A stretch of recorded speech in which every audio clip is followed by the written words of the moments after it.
Hello and welcome to Won't Be Forgetting That, a podcast talking about all of the most awkward and embarrassing moments of people working in the arts and entertainment industry. I'm your podcast host, Seb Muirhead, and today we have a guest. They are a podcaster, a comedy man, a producer, Sammy Petersen. Hello. I love comedy man as a thing. I always choose it because if you say comedian, and I'm not a comedian anymore, like I used to be a comedian, I'm not one anymore. Ex-comedy man. So I always say comedy man instead. I think. Sorry, what were you going to say? Yeah, no, I'm already cutting you off. It's a weird. No, I was cutting you off. Oh god, cutting each other off. It's a weird mix over because you're a comedian, but you don't do stand up. Then are you really a comedian as well? Yeah. And people just are so funny about that little thing. Like, I did stand up for probably like 7 or 8 years. The number changes every time I say it, and I don't know why because I don't really know what longer the or shorter. I tend to cut it back a bit. Okay, I tend to cut it back a bit because I don't know, I stopped doing stand-up and I was like, I'm going to get back into it. Of course I'm going to get back into it. Yep. And then when friends tell me now, like, we'll meet for a drink or something and they go after it, I've got to go at 8 o'clock because I've got to go and do a gig to 3 people at the Exford Hotel on Russell Street. Great plug for the Exford Hotel, one of the worst comedy rooms in Melbourne. Go and check out the Exford Hotel if you want to get stabbed, possibly as well. Right. Allegedly, if you want to get stabbed. Allegedly. You have to say that legally. Yep. But people that kind of go, I'm going to go and do a gig to 3 people. Yep. And I was like, I'm really going to miss this. I'm really going to miss it. And then I stopped doing it and I went, wow, I am not envious of your life. And then you go and see people's comedy festivals. Like I always go and see as many shows as I can. I'm the same. I'm happy to support. Yeah. I've never done stand-up personally. Yeah, right. Like painfully unfunny to a detriment. And also just like, it's that little thing of like 3 people, maybe if you're lucky sometimes. Yeah, 3's a crowd, baby. And go, not for me, baby. Nobody's in the crowd, baby. Or it's performing to other open mic comedians. And no offense, the strangest fucking human beings in the world. Oh my God. Yeah, absolutely. And I was one. Yeah. And I'm always surprised because I think they also comedy is a young man's game. And I find it really interesting that all of the people that I met and started with, it was their life and they loved it. And I felt the same. And I felt the same for a long time. And then one day I went, I don't like this. And it's a good thing because you go, oh my God, like, you know, a change of perception, a change of how you view things, going out all the time, having a drink when you get to a venue. Like it's so ingrained after a while. And, you know, I grew up watching Judith Lucy and Will Anderson and, you know, and you go, you know, and she always calls herself funny lady, Judith Lucy, which I always think is, you know, I say comedy man, just kind of going, I think funny lady. I wouldn't call myself funny lady. Judith Lucy, right. Is that what you're saying? Ripping off her gear. I'm calling myself funny lady Judith Lucy. But, you know, when sells tickets. That's right. But when you start to, I think, after a while, you start to kind of reframe things in your head and you realize that I could sit at home with 2 people every week on a podcast, or I could go and make a documentary, or I could, you know, and when you have that freedom and you have nights and you have a life and you have, you know, you have all, it is so hard to think the grass is greener on you when you really think about it. Look, there's moments when you go, oh shit, I wish I was a comedian instead. I always say comedian, like I'm a it's a very wonderful way of saying it as well. But, you know, I think after a while you go, oh, I don't miss that element. I don't miss that element. Yeah. There are moments, though, when I'm doing it, like if I go and do a debate now or, you know, I say that like I'm a huge debater. I'm a maths debater, lol. But you know, when comedy man, the comedy man comes out, what a pro. But you know, I think now when I go and do that stuff, there is a point where you go, I do miss that a little bit, but just not as much as I once thought I would. I think because I feel exactly the same, and it's not the same as well. I used to do a lot of theatre. I'm not such a theatre boy anymore. I call myself a theatre boy. Yes. Yeah, great. But I'm like, I do love performing like that, but I also don't miss rehearsing a show for a month to perform in front of 3 people for minus $400. For like 3 nights or something. Yeah, exactly. Obviously with community theatre and comedy and everything, it's like if the audience isn't there, you're not going to be putting the money into those sorts of things. And I love shit things. I really do. I love it. So and bad. I have been with people in the past in relationships where I go, let's go and watch this. And they're like, why? It looks awful. And I was like, that's exactly the reason I want to go. You kind of get more, or personally, as a horrible human being, I find more enjoyment in that than a mediocre show. Oh, yeah. Show. Yeah. English is my second language. Yeah. But yeah, I do find a bad show Yes. is better than a mediocre show. Oh my God. A 2-star show over a 4-star show any day. That's the 4-star, 3.5 stars is the death of a show. Yeah. Like that. I've had a lot of 3.5-star Have reviews. you? That is upsetting. I've been in some bad shows. Yeah, I've been in a lot of 2-star shows. Don't worry. Yeah. But at least people have enjoyed them for all the wrong reasons. But I love Melbourne Fringe. I love Adelaide Fringe. I love Melbourne International Comedy Festival. Even Edinburgh Fringe. I'm from Scotland originally, so when I lived and studied acting there, I'd love going to see the bad shows. Yeah. Especially, have you done Edinburgh Fringe before? Have you done Edinburgh Fringe before? I've done gigs in Edinburgh Fringe, but I've never gone over and done a show. Yeah. Have you ever performed in the front of somebody's living room to one person in the crowd who probably wants to leave halfway through, but is too awkward to leave because they're the only person in the crowd? I've done that in Melbourne. Oh, have you? Yeah. Oh, wonderful. So don't have to pay $10,000 to go to Edinburgh to do that. No, it's great do that in Melbourne. Yeah. But I think that is the thing. Like I will go to, and this is a very sad indictment, and I've never told really anyone this apart from friends who come with me to them. So we've got an exclusive for the podcast. This is huge for Australia. But I will go to a community town to watch community theatre. So I went a little while ago to go and see Rent the musical in a small country town, and it was one of the worst things I've ever seen. And I don't know if they knew it was about AIDS. Like it was so badly done, and I love it. Like I love that, and I've seen shows where it's like they're doing it at an asylum in a very small country town, and it's like there's 3 actors that are jobbing actors, but not really. Like they kind of work full-time jobs. One's a butcher, one's a candlestick maker, and you watch them and you're going, this is so lovely that you get this enjoyment and you're doing it for the enjoyment alone, but it's very funny to watch. I know, which is also great as well, because then it is entertaining. I think a lot of people forget that theatre should be entertaining. Absolutely. It's a lot of I suppose Melbourne is very this is my therapy, which is fine. This is what this podcast is. This is my therapy. Yeah. But I try to make it entertaining as well. Whereas most people are like, woe is me. I had this thing happen to me when I was 13. I'll do a long 12-hour monologue now. Oh my God. And trauma dumping. Trauma dumping is the biggest. Like I always am so surprised. I seem to always get people telling me their trauma. Like, and I don't know if I have, people always say, I look really familiar. So if someone says that, they say, I feel like I've met you before. You seem really familiar. Do you have anyone that they're like, oh, you look just like, or you're like this person, or it's like a familiar it's always, you got a very familiar face. Okay. Yeah. So I feel like when I meet people, it's usually like, oh, maybe it feels like I've met them before. They're a little too relaxed around you. Bit too relaxed. So sometimes people who I don't really know just tell me all of these things that they've been through and all of these, which is lovely, and it's a very safe space if they feel like they can do that. But sometimes you're like, wow, the trauma dumping is insane. Yeah, it is a bit much. Yeah, especially if you're stuck with them for better or worse, depending on where you are as well. Sure. And then they'll just unleash some of the most, I don't know, like dark, horrible things that happen to them in their life. And you're like, oh my, I'm so sorry you went through that. And you can't really say anything either. No, I'm so sorry. Yeah, you're like, wow, that's terrible. I am in the middle of trying to do something. But I feel terrible for you, genuinely. Yeah. I had a stunt gig a few months ago now where I was driving a car, and it was I had to drive on the.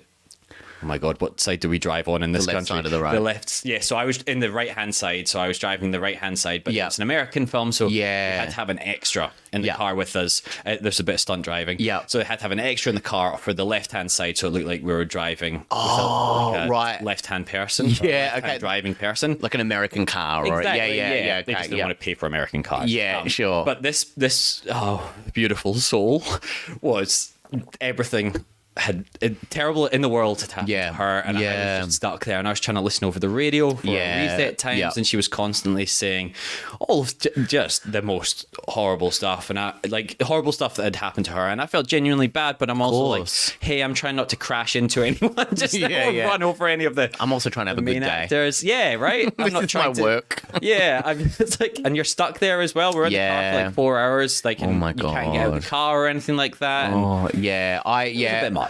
Yeah, trauma dumping is just something that over time, I think I've just gotten better at kind of going, we don't, like, I'm so sorry that happened, but maybe let's not have this conversation at the moment. Or let's not have this talk right now, because I find when people find out about like my past, people always go, oh, I connect to him because I've been through similar things, or I've done this, or I've done, and so people kind of go, oh, right, so you went through this, so then we can talk about this. And it kind of feels like an in, which is really nice. But there are people like Michelle Brazier, who has been through a lot of things in her life, and then after the show she'll go and meet everyone and talk to people. I could imagine as well. And it would be exhausting. You know, she's such a gorgeous, lovely person that she does it, and she's an empath, and she loves people, and she genuinely cares. I could never do that. Like I could never be that person. She has such an avid fan base as well. And I think I was just hanging out in Comedy Republic as well one night.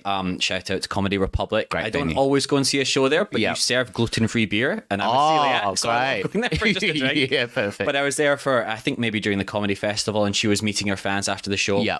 Big, huge queue. Yeah. Every single fan was saying how deep and meaningful the show was. And I was like, my God, I would be like passed out after the Oh my God. And I could not do that. Such a big show that she does every night, and there's so much energy in it. She sings, the shows are so well put together, and there's a lot in them. They're jam-packed, and then she goes and does that. And I have so much respect for her, but I remember going, there's no but. I didn't mean to, but she's an awful person. But no. But I had like a moment where I saw her doing it last time I went to see a show, and it was so gorgeous to see her do it. And I was like trying to get her a whiskey after the show, and I'm like kind of handing it underneath while someone's pouring their heart out. And then this is my hand, a whiskey coming up going, there you are. And then it's just like the weirdest thing, and I'm going, this other family, like, who's this person trying to push and get away? This is my Michelle. Who's that time. comedy man, ex-comedy man? This comedy lady. Oh, I've forgotten already. Funny lady. Funny lady. Who's a funny lady, Judith Lucy? Yeah. Oh, wow. Can I get a photo with you afterwards, Judith Lucy?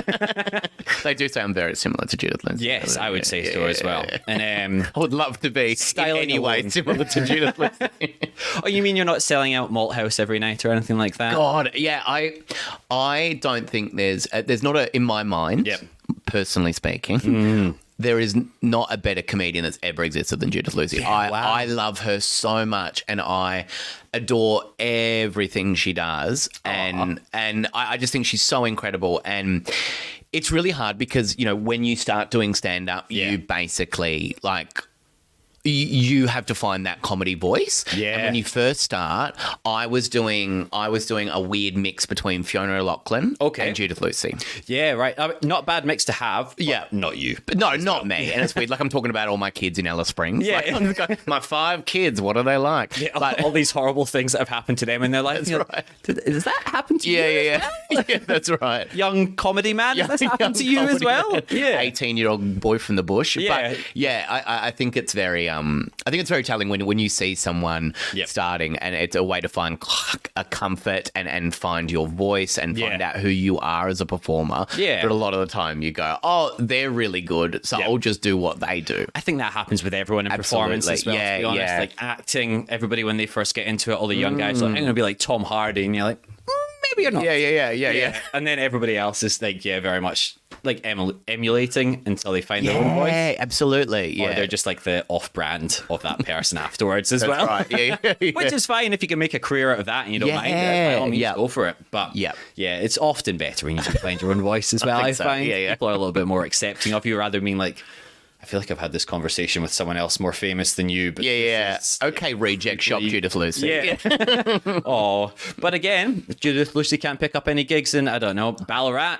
Pop up there. I'll be there. Fill out the community theatre up there. That's right, yeah. I'll be there for people to be disappointed. Yeah, exactly. But that's also Ballarat. People are mostly disappointed up there anyway. That's right. No offence, Ballarat as well. You are lovely. Yeah, shout out to Ballarat. Yeah, shout out to Ballarat. Shout out to Sovereign Hill. All right? They gave me work for a little bit once. I'm more than happy to of course. book them. Yeah. Anyway, swiftly moving on. So as a comedy man, or a man of comedy, or a comedy man. Yep. Yeah. Yeah. Yeah, that's right. Comedian.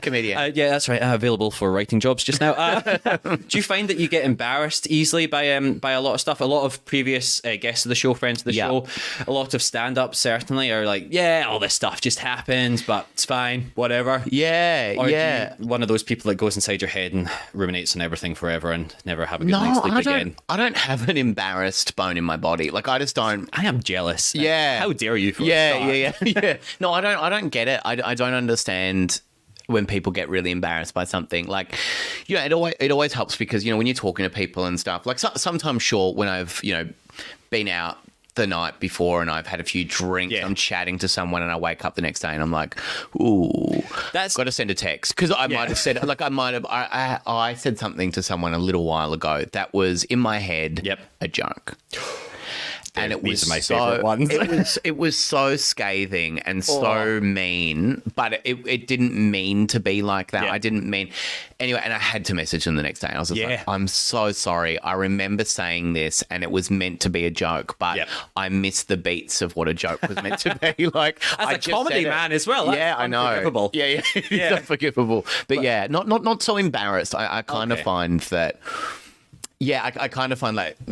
The worst thing that can happen is something doesn't go well or you accidentally fumble something, but then over time you get enough experience to cover that up. Part of it as well, I think. Yeah, like for sure. Failing more often than you're succeeding, especially starting out from what I've heard from a lot of the other comedian guests. Yeah. But then little offhanded comments like that, I mean, it's good at least that one that you just said you knew the person so you could message them, but friend of the show, Ben Knight, that man doesn't have an embarrassed bone in his body either, but offhandedly once mentioned something whilst he was doing a voiceover work, and that still is in his head to this day. Oh, they just took it the wrong way, or he thought they might have taken it the wrong way. Yeah. So it's funny how that kind of stuff works. Whereas, like, you ask any average person, any civilian, to go up and do a little 5-minute comedy set, they'd be the most embarrassed people up there, or they'd be that classic dad who thinks he has all the jokes and is like, that was great. And okay, cool. Yeah. Like, I think that I would rather be up on the stage than in the audience. Like, I hate being spoken to by a comedian. Like, I remember going to a show a while ago, and it was like one of my favorite comedians in the world. I was so excited to go. My friend had booked tickets. Oh. And Judith Lucy. Judith Lucy, the funny lady Judith Lucy. Yes. And walking up the front, and my friend was like, "Oh my God, tickets are in the front row." And because I'm so socially anxious, I was like, "Oh no." And we're walking up, we're further. And we get there to the front, and I'm like, I'm so nervous about them talking to me. Yeah. And they go, "You're a comedy man." They probably said comedian at the time. But they're like, "You're a comedy man. Why would you be nervous? You just talk back. Like, you do this for a living." And then halfway through, and I was like kind of confident. So I was like, oh my God, I was real confident all of a sudden. And I was like, an hour-long podcast with them in that case. Yeah, right. Yeah. And I was like, oh my God, like, of course I can do that. Like, I can just talk back and they'll say something in my head. I'm like, you go off, King, like, you'll be fine. Yeah. And then the comedian halfway through the show looks down at me and says, "What do you do for work?" Right. Oh. And like, I'm saying they're one of my favorite comedians in the world. That's not very good gear, but like, you know what? Very generic. Like, what do you do for work? They ran out of gear halfway through the set. No, that's right. Yeah. And my friend looked at me like, "You've got this. You have got this, King. Go off." And I said, "I don't know." Okay. And that was it. Yeah. They moved on so quickly. And because I was like, I'm not going to say I do comedy. I'm a comedy man. Really good Here's my comedian. business card. Yeah. And so I just froze. And it was just like, I don't know. And they, like, for one of the best comedians in the world, they looked at me like, "What are you talking about?" But obviously saw that I did not want any part of the conversation. Absolute fear in your eyes. So luckily they didn't stay on me. They moved on to another person. They went, "That was a bit weird," and then they like moved on to the other person, and I was so thankful. Yeah. But you do get those where I would rather be up there than in the audience every single time. It is a weird one as well when you're trying to answer like what you'd say that you do as a job. Yeah. Especially in those kind of rooms as well. Yeah. Like, I don't want to sound like a wanker. Yeah. But I do this for a living, I suppose. I suppose I do. Yeah. But then also when you're meeting people randomly, I don't know if you ever get Ubers. Shout out to Uber. I'm a big Uber guy. Yeah. Oh wow. Big DD, better for the driver, but cheaper for me. I'm a bit more of a DD guy as well. They cancel less trips as well, so I rescind Sure that. do. Shout out to Uber. Yeah, you get my yeah, shout out for this redacted. time. Yeah, I'll edit that part out. Yeah. But if they ever ask what you do for work or anything like that as well, and you're just like, oh, probably just gonna say barista. Yeah. I always go accountant. Yeah, Yeah, I'm an accountant. Job. Yeah. Just because it's like Shout no out one's to all accountants. out there. no one's going to ask follow up questions. Yeah. Because you say accountant, no one's going to go. The people usually just go, "Do you love it?" I go, "Absolutely, Yeah. I love accounting. Yep. I love it." Oh, give me a few numbers. Yeah, I'll tell you what you I'm mean. mad for Yeah. numbers. Yeah. I go, weekend wasn't bloody short enough. I love my numbers. But, Exactly right. Yeah, I'm a Friday night drinks kind of guy. yeah, TGIM, am I right? Yeah, don't even talk to me on a Wednesday. That's right. Yeah, don't talk to me before I've had my morning coffee. Oh my god, that sort of That's gear. what it says in your mug as well. At the accountancy firm. Yeah. But yeah, I always find it so weird. And then every now and again, you let your guard down, or you let slip Yeah. that you're like. I always like actor and a stunt performer, and everyone's Yeah. like, oh my god, Yeah, of course. What is this? Yeah. Have you been on Neighbours? You should try get on Yeah, Neighbours. yeah. And then what's the biggest stunt? And no matter what stunt you say, nobody's ever impressed. No. Yeah. They're like I don't know what they want to hear, but they're Yeah. always just like, oh, okay. Yeah. And I was like, I just told you I've been on fire. I don't know what else you want from me. Yeah, people are just a bit disappointed, and then Yeah. you feel bad, and you feel like you have to really please them. You're like, Yeah. oh, and I got to do this, and I did that. I was on the phone to a friend the other day, and I was getting out of a DD the other day. Yeah. And I was on the phone to my friend, and I said to them, to the DD driver when I got off, I was like, I'm so sorry I was on the phone the whole time. That Yeah. was really rude. And the guy goes like, No, he goes, whatever, like, I don't care. Because Yeah. he clearly had a ride where he didn't have to make small talk with me. Exactly. I got out and I was like to my friend, what a people pleaser I am. Yeah. Like, that was my thing, that I really wanted to say that. It was like, he didn't care. Yeah. He was happy that I didn't talk to him probably the whole time. Oh, for sure. And, Yeah. and on the grand scale of things, I think taking a phone call on the back of a DD Yeah. is the lowest down on the list of what bad things you can do in the back of That's a right. car. Yeah. Yeah. So, yeah, I was... Vomit and racially abuse them. That's right. Yeah. I think he's all right with the that. Australian way. Yeah, But oh, yeah, yeah, the I was just like, oh my God, why am I doing this? Like, why do I feel a need to really say that? Because I was like, my friend was just like, that's so silly that you feel like you need to say that. But I I'm like, think well, that does come as well from the performance aspect as well, because you're always trying to please people. Essentially, at the end of the day, Yeah. that's what our jobs are: is That's to make right. people happy, Yeah, or sad, or at least fucking remember us. feel something. I want them to feel something. Anything. Yeah. Feel embarrassment on our behalf sometimes. That's as well. right. Yeah. But yeah, I think that's also what comes, because I apologize for everything. I'm trying to get better for it as well. But then you're always just like, oh, I'm so sorry. And they're like, what? No, what are you talking about? Yeah. Even on sets and stuff like that, I'm like, oh, I'm so sorry. Like, I did this. And they're like, that's all right. The guy last week spat on us. This is Yeah. fine. This All has these actually poor gone pretty grips. well. Yeah. Like, I moved this potted plant. And they're like, yeah, somebody punched a hole in what is my record player last That's week. right. Yeah. This is fine. I don't care. Yeah, but it does come from a lot of that stuff as well. Absolutely, yeah. And then I'll feel embarrassed about apologizing as well. And I'm like, oh, God, this is just never ending, isn't it? Yeah. Or I'll feel embarrassed for not apologizing for something I shouldn't have apologized for anyway. But then I was like, I'm not going to apologize for this. This is a therapy Vicious session. cycle. Yeah. I'm so sorry, everyone listening. We'll move on to some of the funny stuff now. But like a lot of that kind of stuff is just constantly just working its way in your head, isn't it? Of course. Little worms in your brain. Yeah. Chipping away. We'll try moving on to some of the fun stuff now, though, Sammy. So did you come in with any of the stories prepared as well? Or do you have any moments in your past that particularly stick out for you? Of embarrassing moments, Embarrassing like or awkward as well, because I know that you are obviously a comedy man, but you are a filmmaker as well. Yeah, that's Had right. A fair bit of experience either writing, producing, Yep. being in certain things as well. Yeah. Fraud Festival, I know, is a 3 years ago now, would it? 3 years ago, I made a comedy film. Yeah. Very which popular was a lot of very Melbourne. independent. Yeah, Very independent. very independent. Everything is. Yeah. But a lot of Melbourne staples in that as well, I'd Yes, say. yeah, all the comedy people. But yeah, I don't know. I think from a perspective of doing stand-up for a long time, you certainly do gigs that you kind of regret doing. Like I had one that was like, I was booked to do a trivia night, and it was like in between, so I had a big night. It was I think 3 gigs that night. Wow. And I was going from one to the other, and the trivia night was kind of wedged in the middle, and they said, the guy who organised the night was like, when you get here, whenever you get here, you can go on. So basically, the two. You weren't hosting the trivia. No, I was going going to do stand-up in the middle of the trivia. Oh my It was like two hosts. Then I would go on and do stand-up. Two hosts? Two hosts of trivia, and then at the end of it, they would kind of do the, I guess, bookend the night. Yeah, right. And so I was in a rush to get there, and he said, "Don't worry, when they go to a break, they will just bring you up." And so I was like, "Great, okay." And I went there, and I got there. They were still doing their trivia. I said to the bar person, I was like, "Are they like done? Are they like what's it?" And they go, "No, they haven't gone to the break yet." And I was like, "Oh, okay, great." And so I'm sitting there at the bar, and I'm waiting for them to bring me up. But then they don't. Okay. And I'm like, oh shit! Like, I've got to do something. Yep. Because I want to get paid for this night, and I'm doing 20 minutes of stand up. 20 minutes. Yeah, well. 20 minutes. Jeez, yeah, that's a decent little chunk. It's huge. And so I was at the bar, and I walked up. Yep. To be on stage unannounced. During the reading of questions, or no, they had gone to a break, and I decided that was my moment because I knew the guy who was booking the night, and I was like, I'm sure this is fine. Yep. So I started doing stand up. Oh, great! So from nothing. outsider's perspective, unannounced stand-up comedy is the best kind surprise of comedy.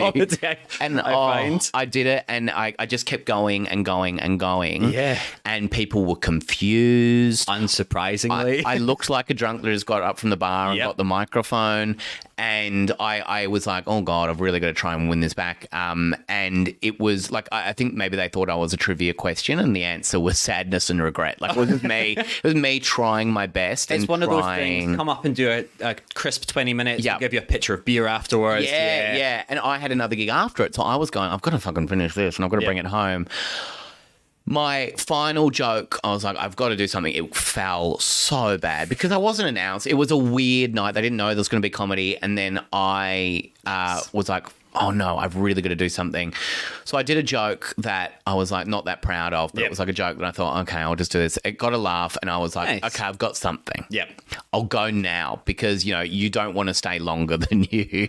You want to leave them wanting more, and they didn't want more, or they didn't want me to be there at all. So I was like, they didn't want any of it. So I was like, okay, I'll leave them with something. I walked off the little stage that's being very generous calling it a stage, and I walked off. At least you had a stage. That's right. Yeah. And I sat back at the bar, and I looked at my phone, and I had all of these missed calls. Ooh. And I was like, oh, what's this? And it was the guy who booked the gig. Yep. And then he sent me all these texts, and he said, where are you? Oh, no. And I was like, I'm at the bar. I just did a gig. And he goes, I'm standing downstairs. And I was like, what do you mean? And he goes, in South Yarra, yeah?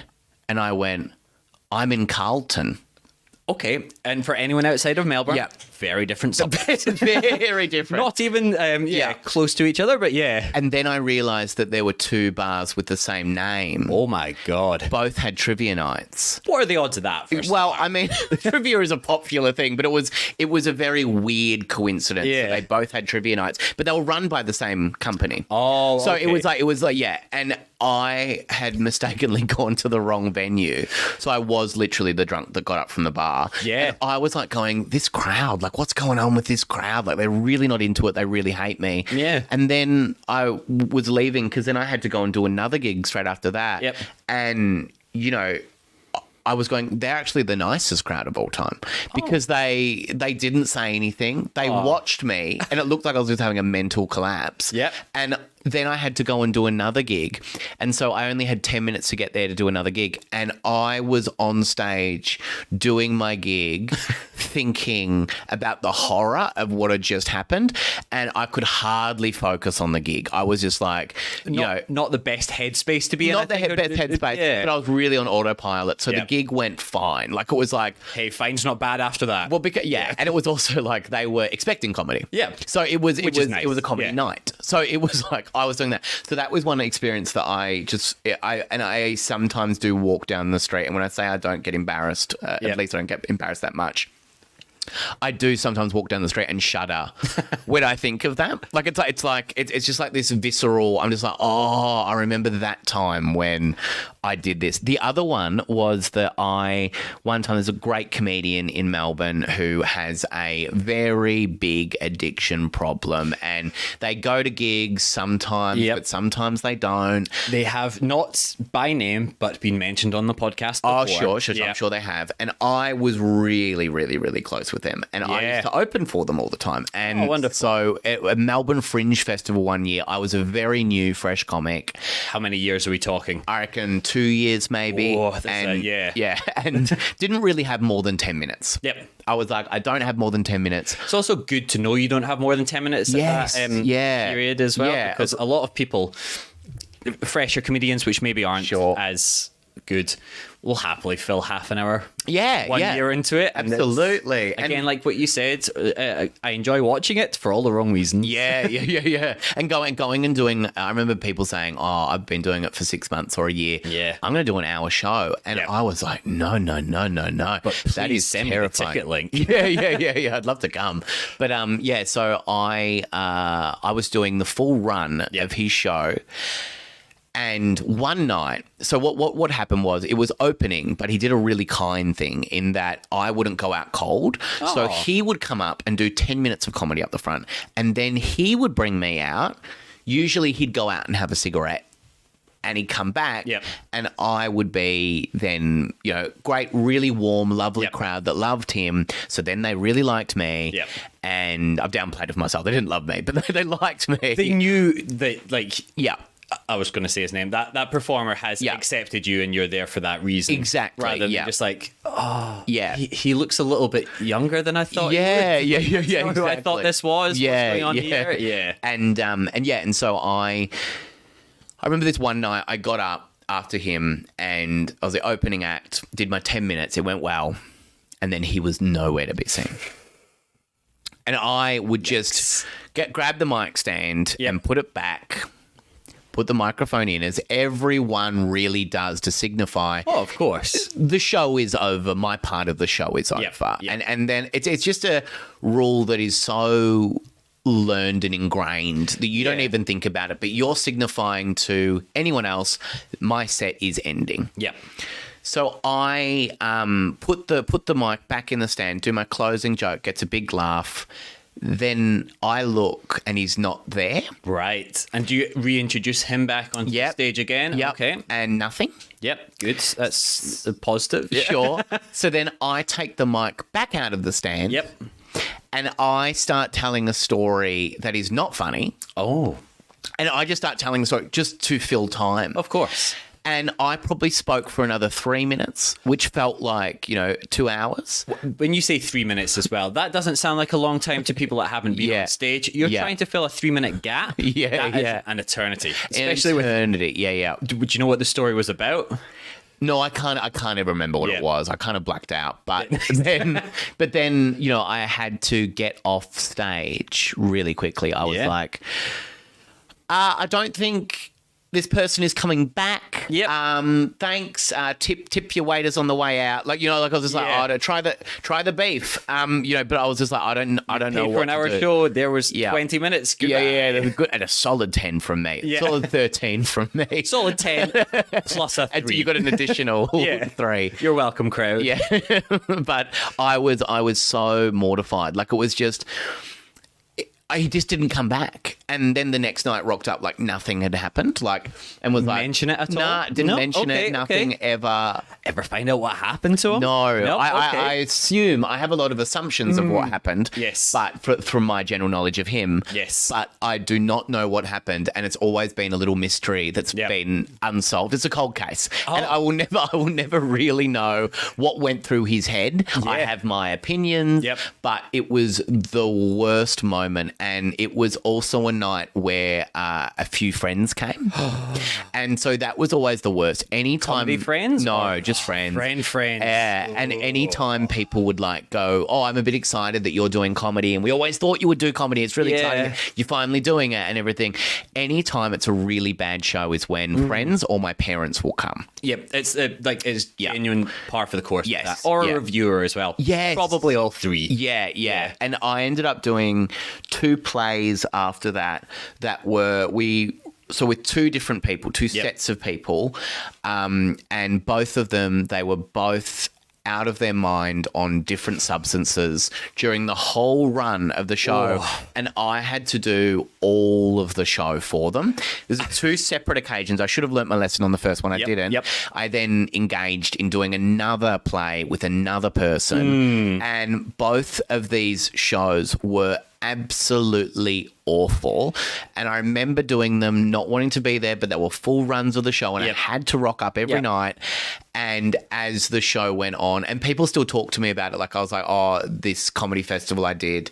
And someone will go, it wasn't really a comedy show, was it? Like, you know, people really love to go, because it's people that came to it. And I've since met people that have come to those shows. And they'll go, oh man, I remember seeing you and I felt so sorry for you, because it wasn't about me. You know, people could see that you're going through a really hard thing. Oh, of course. And people were very kind, and way kinder than they needed to be. But still, occasionally, I will see someone who will look at me and I know exactly what they're thinking. And I'll go, you were at that show, weren't you? Can I tell you something, Sammy? I was not at these shows, but these are somewhat infamous within the Melbourne Really? community. I have heard about both of these shows. Oh, wow. From separate people as well. So for a little peek behind the curtain. This is the first time I've met Sammy in person. So I did not know that these stories were going to come up. But I have heard these stories from around the track, I would say. So and again, stand-up comedy and theatre, quite different. Stand-up comedy, you're up there by yourself, for better or worse.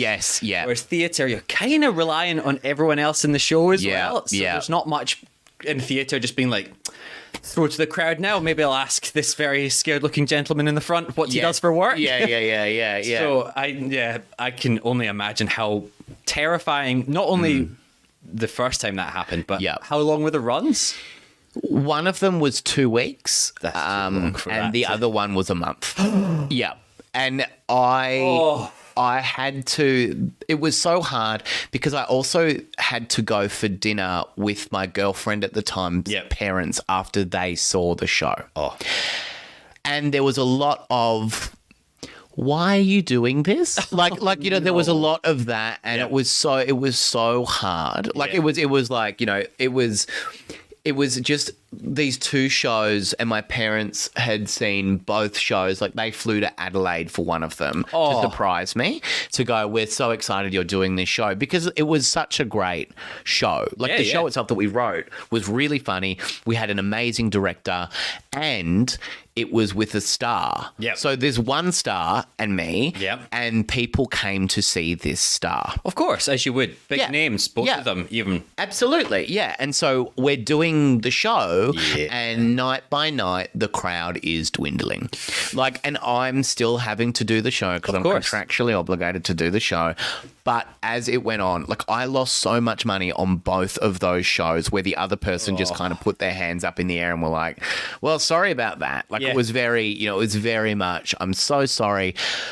But then I have met people since then that are like, you know, because you always hang out with these people, then you get tarred with that brush. Like, they're like, why are you hanging out with these people? And so I had to do a lot of, like, I guess, work to be back in these people's books, to go, I am very different than these people. I don't have these same problems that these people have. So I just find them very funny people. That's why I wanted to work with them. I love them. But now it's funny when anyone will... I think a lot of bookers were very confused. A lot of bookers were very confused why I was there, and was I somehow weirdly connected with these people? Did I have something going on? Did I? And apart from loving a wine, I've never had something like that. I've never had any sort of, you know, I'm talking about substance abuse issues or, you know, And it is really hard because I have a friend of mine calls me the addict. I love addicts. I find them, because usually addicts are sadly the funniest people and the best people for a certain amount of time. Yep. Because then after a while the charm fades away and the lies but at the time the addicts are the best, funniest people. Yeah. But they take over and are amazing for a very short amount of time. And I have always loved those people because, genuinely you can spend 6 hours with that person talking and, I find that I don't really I don't have a TV at home. I have a laptop where I watch things, but I don't have like a room where I sit and watch stuff. Yeah, right. And that's usually because when friends come over, we just talk the entire time. And I always seem to pick people in my life and end up kind of, navigating towards these sorts of people. Yeah. And I did for a long time have a real struggle with talking to these people, doing shows with these people, because I always had the hope that this time would be different and this time we would really, and because we got along so well, we made each other laugh so much, then I remember a few people kind of getting annoyed with me in the comedy industry, kind of being like, oh, you've had a massive leg up because you work with this person. It's like, no, it's held me back. Yeah. Like, because people look at me differently and people are going, oh, they're probably not that reliable. If they know them, they're probably not that reliable. If they, and it's a hard thing to, it's hard with that brush as well. And people with those kind of substance abuse problems, which is like horribly sad as well, because they're struggling with it so much. Oh my God. Yeah. So it's a detriment as well to the people that they are hanging around with, and especially like personally or professionally is such a big difference as well, because it's like you're kind of sinking your own ship, unfortunately. Of course, yeah. But they are so incredibly present a lot of the time as well. Like what you were saying, you can hold such a great conversation with them a lot of the time. Oh, yeah, as well. yeah. They're in the moment. They're not thinking about like, oh, I've got shows coming up next month. I should go home now and sleep and get back to my writing, whereas they're just living for the moment. Yeah. Which is great and very sad at the same time as well. But yeah, if you're having to, I mean, for yourself anyway, somewhat repair your social image afterwards. Yeah. Look, I don't want to speak for yourself. I'm working for the most part in the arts industry. Yeah. We're not massively rich. No, yeah. So like losing money on a show is really kind of make or break for a year for us as well. Yeah, absolutely. Was that Adelaide Fringe, was it? Yes. Yeah, one was Adelaide, yeah. A lot of people take it out to there or the Melbourne Fringe, Melbourne Comedy Festival. And you're like, maybe I'll break even. Maybe I'll make money. But until all my money comes back from ticket sales, I am incredibly broke. Yeah. And there was also, like a thing like you kind of feel like when you're that close to people that they'll never hurt you. Yeah. Because you go, oh, I'm so close to them. And then, I ended up going through a bit of a legal battle with one of them. Oh, wow. And it was so hard because I lost a lot of money on that as well. Yeah. And so, then you start to step out of that situation. You go, oh, of course they're reacting in this way, and of course they've got lawyers and stuff because of an issue of something that we made together, and then after the fact they wanted more money for it, and I just was like, no, but we have a contract, and I'm not making money out of this. And this is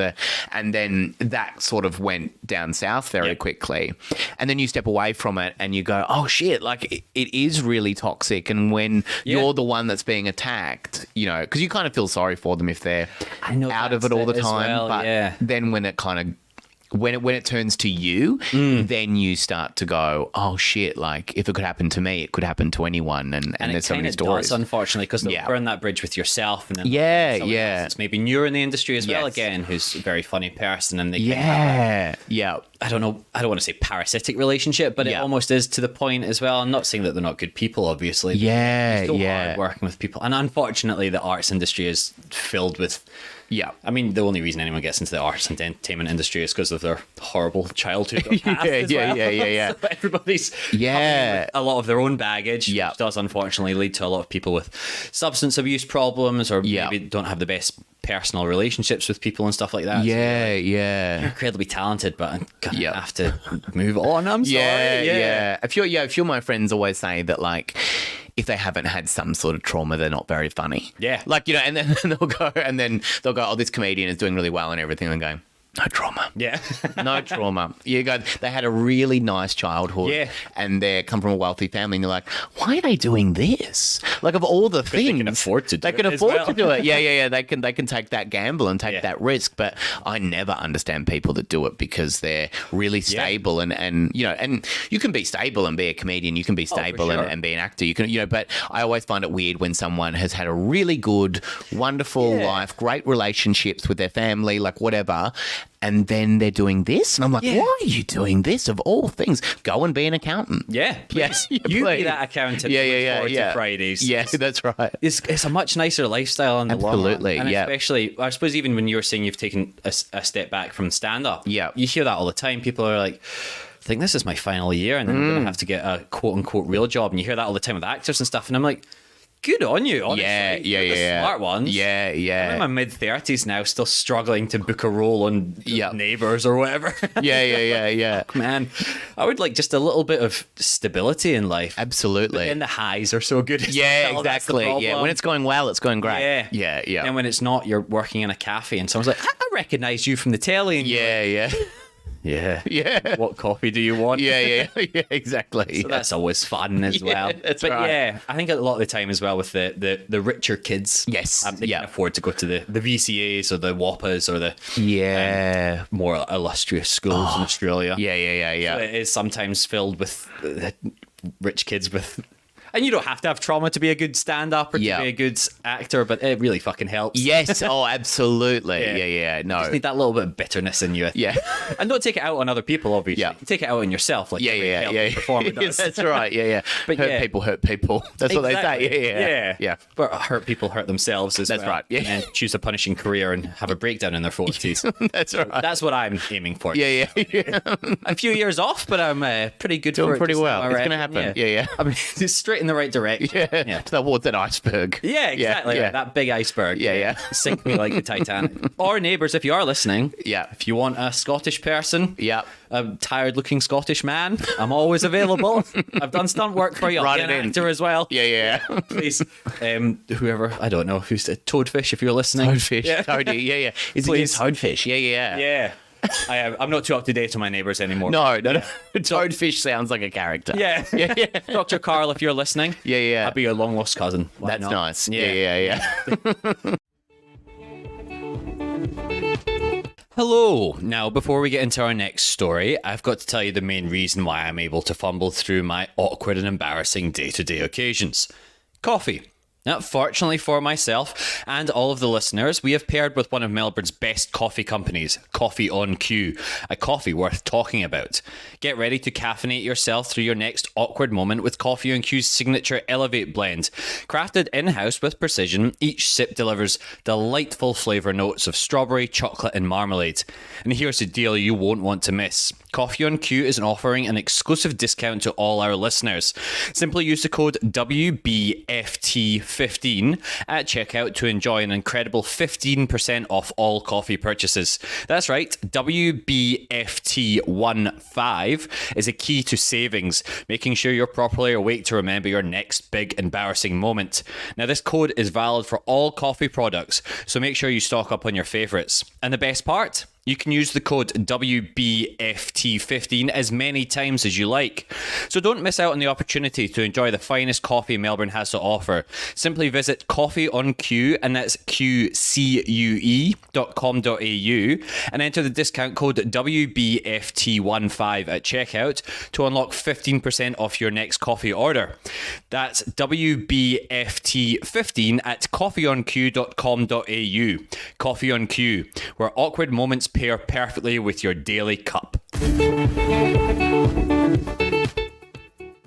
Anyway, moving on from our trauma. Did you have any other particular moments after you'd stepped off of stage then? So I know that you've done a lot of behind the scenes work. I find that people working behind the scenes can get away with not everybody seeing their embarrassing moments quite as much, but they'll definitely do that kind of stuff. And then just, I don't know, push it down inside, go and sit in the car afterwards, and then have a wee cry or something like that.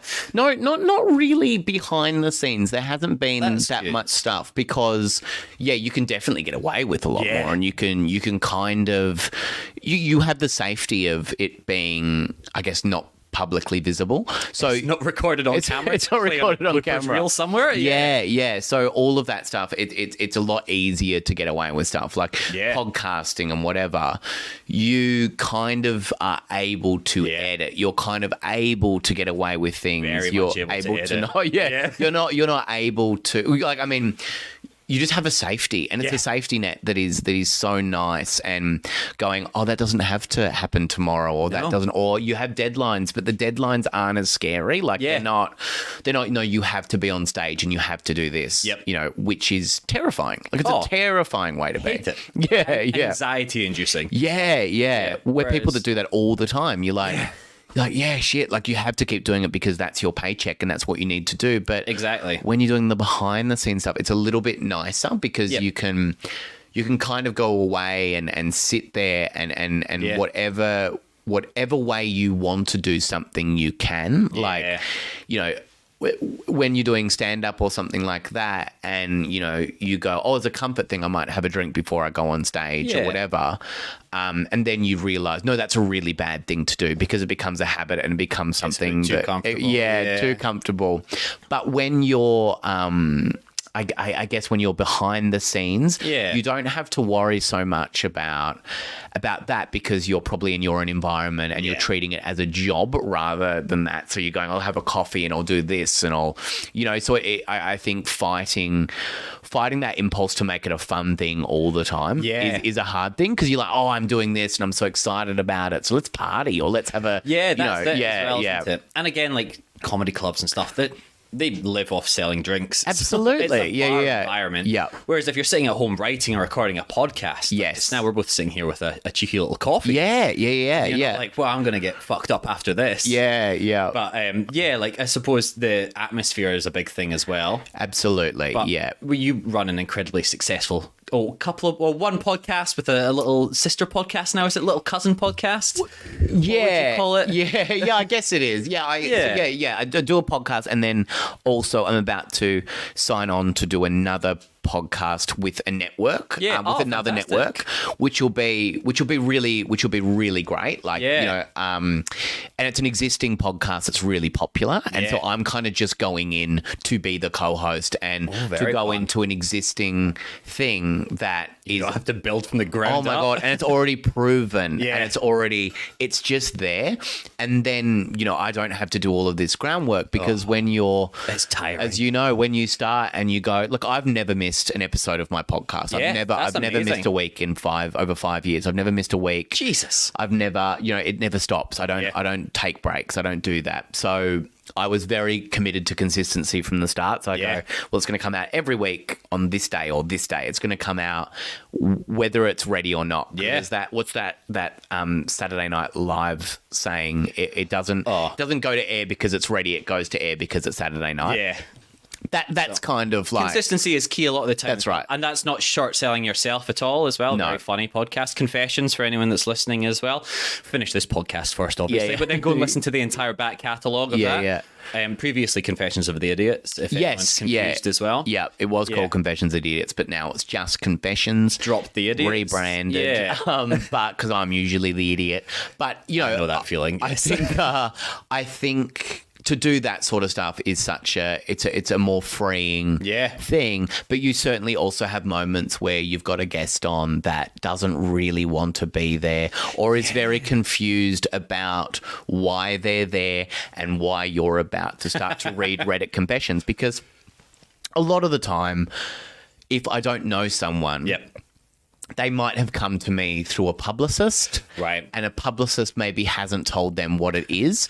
And they're going, I can't wait to talk about myself for an hour. And I'm like, this is absolutely not the podcast. No, we're for talking that. about someone that shit in a kettle. Yeah. Hid it from the roommate for That's 4 years. right. Yeah. We are not talking about that sort of stuff right now. And I do a little interview up top, but it's not much. Yep. And if people who come on all the time don't even want to do the interview up top. Yeah. So, you find that over time, there's been a few where I have wanted to get out of it while I was there. And that is an awful situation to be in because you're both giving up your time to do it. Of course, yeah. And then you're there going, I don't want to be here. And I can tell you don't want to be here. And why am I looking down at the clock going, 40 minutes? Yeah. I've got to do another 10 at least. It has to be that certain It length. has to be about 50 to an hour. And it's not very professional to just be like, look, I don't think either of us are feeling this. Yeah. Let's just bin this entire episode. Thanks for your time, but this was for nothing. Yeah. It's all for nothing. Yeah. But then even when you're recording sometimes and you're going, I'm going to have to cut that story out. Yeah. And then you're going, I'm going to do another 10 minutes. That really is jarring. Yep. And it can be quite a stressful thing because I try and make it that I have to do the least amount of work possible. Of course. But when you're in the moment Yeah. and someone's telling you something, you're kind of looking at the clock going, okay, well, they said it about here. So if I can kind of... Or if I just make a really loud but. No, Yeah. It will be the edited audio out. file. Yeah. Sorry for anyone wearing headphones there as well. But Yeah. it is so it's so hard to... I don't know, that sort of stuff you don't think is going to be a stress because you're going, it's great recording every week. And then sometimes you start recording and you're like, this person has not got any energy. No. They don't want to be here. No. And you have to really, the thing I always think about it is I love Graham Norton. Yeah. And when Graham Norton doesn't have to be funny. Yeah. When the guests are funny, because that's the aim of the game. When the guests are funny, it's Of course. great. But if he is really trying and doing a lot of the heavy lifting, you're going, the guests aren't very good. No. And he can pick it up. He can, but absolutely. It must be fucking exhausting. Oh my God. And so for me, I'm always like, the guests are the funny ones. So if I'm telling a story, it's probably not my place to be telling this story, and it's probably not the best case scenario for the overall podcast. Yeah, fair enough. If I'm kind of talking heaps, and bringing up stories and interjecting because I've said something pretty messed up in a Reddit confession, and then they're just gone, wow, and then I have to go. So have you ever been in a situation where because you're going, oh shit, if you're saying wow to this thing, then I'm going to have to make up time somewhere else. I'm going to have to kind of wedge in a story here. I'm going to have to, and so you kind of have draw to do out something which maybe didn't need to be drawn out. That's right. I'm kind of just filling time now. Yeah. Sorry, guys. And it hardly ever happens. Yeah, it hardly that's good. ever happens, and it's always with people that you don't know. Yep. And then you have to kind of go, okay, no, this is going to be a little bit. This is going to feel a little bit more like work today. Yep. Where you don't want it to. You never want it to feel like work. Which is funny as well, because 5 years for yourself is a very long time. So of course you're going to have a few days like that. But if you have the majority of days where it's just fun, you're like, fuck, that's almost like cheating. Absolutely. Yeah. You literally just found yourself a job which is just chatting to either your friends or people that you haven't met before. For the most part, delightful to chat to. Yeah, absolutely. Yeah. Have you ever had to cut out any stories which people have listened back to and been very upset they haven't been included in, though? What do you mean? Sorry. So if somebody's like, oh, I've been, they thought they came on the podcast. They're like, I thought it was great. Blah blah blah. I told this really great story about maybe something very problematic, or you're like, I don't know if I can use this because you've mentioned so many names in it. And that person's listened back to the podcast, or God forbid their publisher has. Been like, how dare you edit out their hour-long story of all this horrible thing they said? Not upset. I think a lot of people go away from a situation and go, wow, what I said was pretty bad. Yep. and then I message them usually after it being like, hey, just so you know, the story that you told about that, I'm not going to put that in there, or I'm cutting out this bit, or, and there was an experience recently where I think we recorded for an hour and a half, and I think it's like a 52-minute podcast or something like that. Right, wow. And I think the guest keeps, I think they keep in the podcast, they keep telling the listeners what time they're up to on the podcast, because they're going, a lot of this is going to get cut out, and they keep like saying all this, which is really funny from them, knowing in the moment that, that's all going to get cut out, because they said some stuff where I was like, oh, that's really problematic. That's really problematic. That's really problematic. And they just kept saying it, but they didn't mean it in that way. It just came across like that. And they're a good person, and they just said this stuff, and I was looking at them, and I said during the recording, I was like, this is not going in. This chat is not going in. And they were like, oh, okay. So it just meant that instead of like taking, an hour to edit, it then takes, 6 hours, because, and then you're also going, well, that bit was cut out. So then they reference it 6 times after that, further down the line. Later, with stitches that have to, so any of you beautiful perverts that listen to this as well, and any of Sammy's massive audience that's come over and listened to this as well, it takes a lot to edit a goddamn podcast. It does. Such a pain in the ass. Please, those telling friends about it, rating and reviewing 5 stars is just so appreciated because of the amount of work that goes in. But then if a guest in the moment is like, oh, because I'm saying these things, you're like, can we also maybe not? Can we not do that? Because it's so... when you have to start bleeping out names, and I see it all the time where I guess because it's a comfort thing, they're in the room with me, it's very comfortable, it's a warm place. You have that face, you're too comfortable to be around. And then they say something, and you're like, oh, you can't say that person's name on the podcast. Or they're trying to incriminate me by saying a name, and I'm like, no. And then I'm like, it's bleeped. And I think bleeps are pretty funny because... At that time, you're like, oh, what really happened there? What was the... What's not there is more enticing than what is actually said. Because then people will be like, I get it all the time, because I've had to cut out entire stories from this podcast. Parts of stories, I bleeped out names as well. I was like, oh, who's this? Sometimes, even like what we were doing earlier when you were dancing around the people that may have had the addiction problems, people message me after this being like, is it so-and-so? May or may not be, but they're like, I think what's not said is so much more exciting sometimes. Oh my God, of course. But I just never want to incriminate myself. So I'm like, absolutely. Oh my God, like I don't want someone listening to it knowing that I'm talking about this person. Even though usually a comedy savvy person will know exactly who I'm talking about, and they'll know exactly the experience, but that's their interpretation. That's not mine. I haven't told them that. No. It's all smoke and mirrors. Culpable deniability, all right? If you're listening, allegedly. Allegedly. I say that a lot. Court, if you're listening to this. That's right, none of this is technically incriminating. None of it's bad. Right? We're all having a good time here. It's just a couple of friends having a little chit-chat. Mucking about, nothing wrong with that. Exactly. But I do it all the time where I will bleep out a name and then, get messages being like, was it this person? And like I told you before, I don't know if I said it on the podcast, but when had someone on the podcast that was just had a bit too much to drink, and the next day messaged me and was like, I don't want that to ever be out there. And I said, absolutely, I would never put that out there, because I was like, no, that's your image, and that's and it was sad because the episode was hilarious, but it wasn't hilarious in the way that it should be. And then I've had so many people message me about that, like was it this person? Was it this person? And no one is ever going to get it right. Because it's not someone you expect. And so and they're not like that. And so it was a moment where they have now gone, please don't ever publish that. I got rid of all the audio. I got rid of the footage.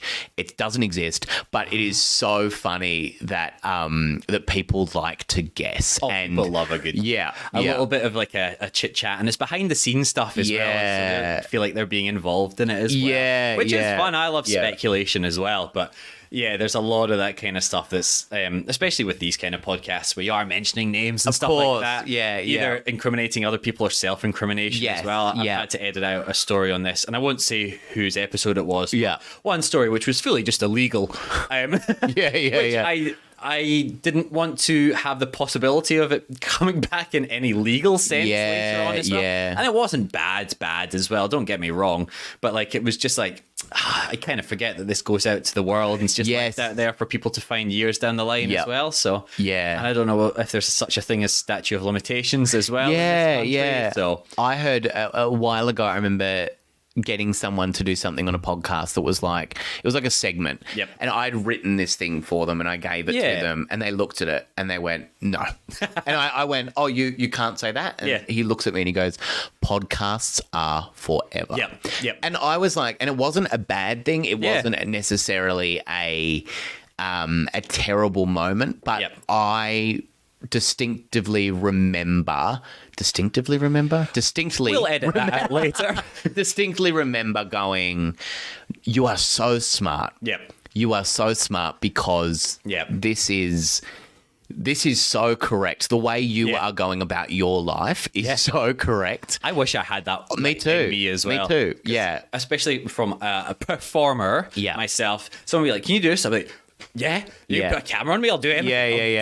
I'll anything. dance. Yeah. And then in hindsight, you're like, oh, maybe I shouldn't have played that. Yeah. Whoopsies. Which is just the way that some people react is you go, oh my God, absolutely. And this person has the best reputation. They are such a professional and they're not a comedian. And I was like, smart. And I was like, oh, you're so smart. And you have been around for so long because you know exactly what you can and cannot do and you never push it. And that's all news.com.au is looking for. It's just that little snippet of a that little podcast. thing. Yeah. Blast that person on the front of the Herald Sun or whatever. Yeah. And after that, they were like, if you want me to like do this stuff, just send it to my publicist, and my publicist can go yes to that one, no. You know, a lot more no's than yeses, but at least there's some yeses. Yeah, and it's good to know that stuff because you go, oh, your second funniest idea might not be the idea that you really want to do, but at least you can do it. Yeah, you know, exactly. And the really wrong one, of course, you can't do it, but you kind of see if you can push it a little bit and go, will you say this? No, nope. And you go, fair enough. And in the moment as well, people can get like a little caught up in it sometimes as well. Of course. So it's good to have that clarity. Yeah, absolutely. But even with mentioning your podcast as well, I don't even know if we mentioned to any of the listeners what it is. Do you want to give a quick little rundown? So it's called Confessions, and it used to be called Confessions of the Idiots, but basically I find the weirdest Reddit confessions every week for great guests to pick apart and give advice on. So that's and then every second Wednesday I do another one which is on the same feed, and it's called Am I the Arsehole? Where basically I go through the Reddit threads of Am I the Arsehole? And then I ask the guest, do you think that Teresa is an asshole because she did this? And almost exclusively. Yeah, that's right. and that's why, you know, and then you do the Reddit verdict and their verdict, which is really fun. Like it's a fun, you know, it kind of breathes life into something that you're like, after 5 years, you go, wow, I'm on Reddit a fucking lot. And Too much, I would imagine, absolutely, as well, for any sane person. And I'm going through things going, okay, I found these 4 confessions for this week. And then you go on Am I the Arsehole? And you're like, this is a whole new world because I haven't done it for 5 years. Years of podcasting. Mining. That's right. Do you find then with that, you've either had a lot of people reach out to you, either being like, hey, I wrote this in quote unquote confidence. Obviously they don't, or they shouldn't put their names in it.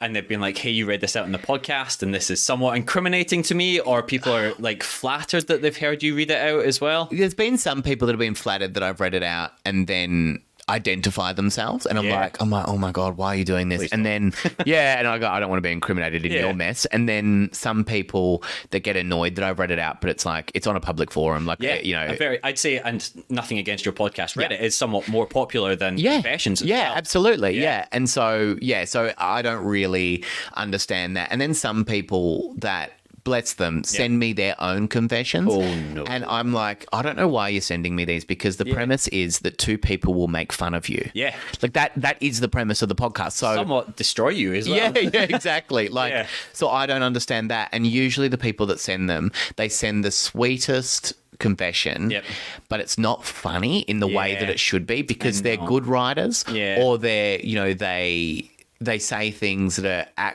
absolutely justifiable. And you go, it's great, and that's a great confession, but it's not very funny in the way it needs to be, to be so badly worded and have so much bullshit in there that Such isn't a really weird confession. And it doesn't. They don't go on for 5 sentences about something that will never come back and doesn't. You know, like that's the stuff that I love. Oh, of course. Because guests always get really upset about all of the detail that's in there that doesn't come back. Sure as well.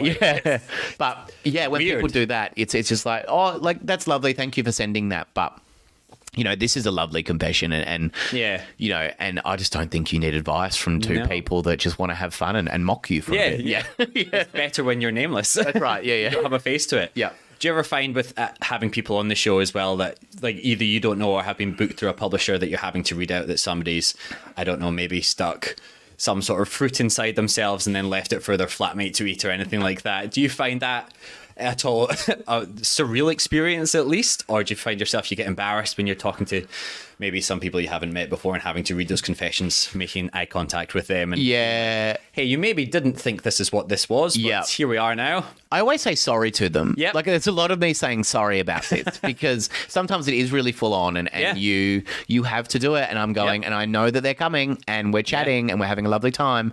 And then I've got this friend Marique Hardy who comes on the podcast a bit, and every time she comes on, she's one of my closest friends in the world, and we're having a lovely chat, and every time she goes, oh, I forgot this is what this is. and she gets so angry with me in a fake way. Gets very angry with me and upset with me that this is what my podcast is. She wants it to be a chat between friends because she'd come on every week. But then she comes on every probably twice a year or something. And every time she comes on, she's like, oh, for fuck's sake. Like, this is exhausting. Save up some of the worst ones for her now. I do. As well. Yeah. As you should, honestly. Yeah, that's right. Yeah. So it's just those kind of things where you're having, I mean, it's a lot of the time with podcasts, it's forcing people to have conversation, not forcing, but like you're having a conversation where maybe you wouldn't have an hour-long conversation with someone as well. So you're like, well, if you want to have a chat with me for that long, you might have to listen to somebody swallowing a goldfish or something like that. Yeah. And that's okay. Yeah. That's part of life. In 2023, that's all we can ask for nowadays. Absolutely. As well, to be honest with you. And I always say the podcast is for people to feel better about their own lives. So if you're hearing all of this stuff every week, you've got to feel better about your own life. Unless you're genuinely like, oh, I've done a lot of this stuff. Yeah, I relate. Genuinely find some help from somewhere as well. Hard relate. Yeah. Okay. Like, wow, I think they might have read out a lot of my confessions. Yeah. I'm never writing any of these, but I can understand where a lot of these people are coming from. Absolutely. Yeah. Please, whatever way you can find help. Yeah. It's not a healthy way to live. But we'll start bringing this podcast to a close now. Did you have any other particular stories that stuck out in your mind? Or are we... I don't think so. Not at the moment. Nothing that's kind of coming to mind that's about totally embarrassment. Fine as well. Yeah. So, again, being a comedy man, not embarrassed easy. That's right. Which, again, I'm jealous for. A lot of our previous guests are the same comedy man. Yeah. Funny ladies we've had on as well. Ladies, Not Judith Lucy yet. If you're listening, Judith Lucy, call in, please. But, it's so funny with comedians. But then we do have had a friend of the show and friend of yours as well, Mish Wittrop. Yep. Annie Louie as well. Yep. Coming with plethora. Yeah. I don't know if I've used that word right, so call in if I have. But plethora of embarrassing stories as well. So I'm always very interested to see what way it goes. Yeah, of course. Yeah, you never really know. No, you don't, do you? Yeah. And a lot of the time as well, sometimes people, you're like, you should feel embarrassed by that, and you don't, nothing personally for yourself. Yeah. But a lot of people you do see, dressed up in some very silly things and doing some very silly things. Absolutely, But again, we all need to pay our bills, and every now and again people need to do a Metamucil TV commercial. So That's right. I don't blame you, honestly. Out there, we've all done shout out to Metamucil. Yeah. Shout out to, hey, Metamucil, if you want to sponsor this podcast, I'd happily talk about you as well. Yeah, great. Yeah. Get me in your TV commercials. Hell, I'd sell almost anything. But yes, where can we find you, Sammy? So Confessions the Podcast on Instagram.com, Facebook, and what's the other one? TikTok.com. TikTok.com. I'm on there. I do release some videos on there. I don't know how to work TikTok. I'm not very good at it, but I put videos on there. I put videos of the podcast on there, so you can watch it on that. And then, because if you sign up for the Patreon, you get full videos of every episode. You get a shout out on the podcast. So the Patreon's there as well. Exciting, and then me personally on Instagram, Sam Petersen 91. If you want to look that up. Yeah, there we go. This will all be in the show notes as well for anyone that forgets. We'll pop the Patreon in there as well, because again, like we were saying, this stuff's it's a bit of a pain in the ass to make and to edit as well. So I understand as well. A lot of people that listen to this are in the arts and industry as well. Arts and entertainment industry. Sorry. So I understand you have no money. If you're listening to this. I don't have any money either. I would love to be able to support more Patreons. But yes, and then the same with every week as well. You can find us on Won't Be Forgetting That pods across, I think mostly just YouTube and Instagram as well. We have a Threads. Do you have a Threads? No, No, I don't. No, don't. Yeah. It's crap. Yeah. But you can follow us on Threads if you like. Yeah. You can follow myself, Seb Muirhead, on YouTube and Instagram as well. And Threads, again, I think I've posted 2 threads. Yep, that's enough. 3 likes maybe across the 2 of them. Yeah. I got hacked on Twitter and then I got off Twitter completely. did you? Yeah, I got hacked a few years ago and I used to tweet every day and then I was like, got hacked and I was like, okay, that's it for now. I'm not going to... trying to sell fake Ray-Bans or something like that? Yeah. It was? That's what it was, yeah. Yeah, all my scamming got to me, caught up. Yeah. Finally. Yeah. I am not on Twitter. And I think for the best as well, to be honest with you. I'm no longer on TikTok either because it melted my brain as much as I did enjoy it. Yeah. But yes, if you do enjoy this podcast, please do think about subscribing, rating it 5 stars, write a little review as well. Again, go to Confessions, do the same as well, please. That stuff really genuinely does help. If you have a friend, if you're one of those lucky people with friends, tell a friend as well because that word of mouth it all helps. It really does, doesn't it? Yeah, scream it into traffic, whatever way we can find of getting the podcasts out there. But yes, thank you once again, Sammy. No, thank you for having me on. No, thank you. No, thank you. Thank you. Good night, Australia.